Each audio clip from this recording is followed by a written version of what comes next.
ayaw maawat, malungkot ititigil.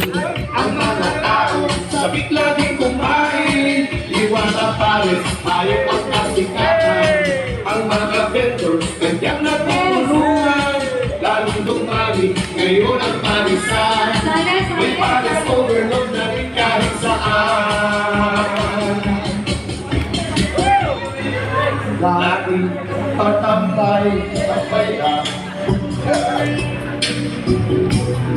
ang beauty ko sa may tulay.